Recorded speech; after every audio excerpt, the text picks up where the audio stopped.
انسان اپنے آپ کو خراب صحبتوں اور گندی مجلسوں میں خواہ کتنا ہی خراب کرے، مگر نیکی کی فضیلت اس کے ذہن میں ہمیشہ قائم رہتی ہے۔ نیکی کا میدان ایسا ہے کہ اس کی کوئی حد نہیں۔ انسان کے لیے سب سے ضروری چیز نیک چلن اور تعلیم ہے۔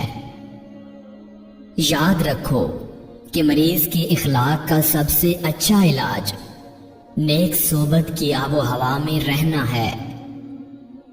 نیک کام کرنے سے دل کو 2 مرتبہ راحت ملتی ہے، جب وہ کام کیا جاتا ہے، جب اس کام کا اجر ملتا ہے۔ عورت کا ایک عضو یعنی عورت کا ایک ہونٹ کانپ رہا ہو تو سمجھ جاؤ اس عورت پر شہوت طاری ہے۔ جن بھلائیوں کو طلب کرتا ہے ان میں سستی کو چھوڑ دے، کیونکہ سست شخص نیکیوں میں کامیاب نہیں ہوا کرتا۔ نیکوں کے ساتھ تیری موافقت کیا خوبی رکھتی ہے، جبکہ تو بتوں کے ساتھ بھی سازگار نہ ہو۔ بے حیائی کا اصل مرتکب وہ ہے جو کسی کی بے حیائی کے کام کی اشاعت کرتا پھرتا ہے۔ جب کوئی شے مفید بن جاتی ہے وہ حسین نہیں رہتی۔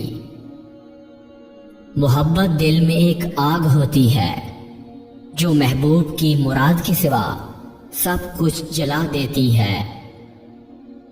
زندگی کی ترقی کا انحصار بیوی کی محبت پر ہے۔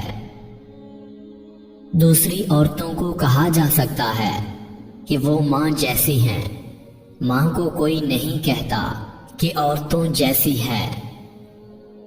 جسے اپنی ماں معصوم نظر نہ آئے تو اسے چاہیے کہ خودکشی کر لے۔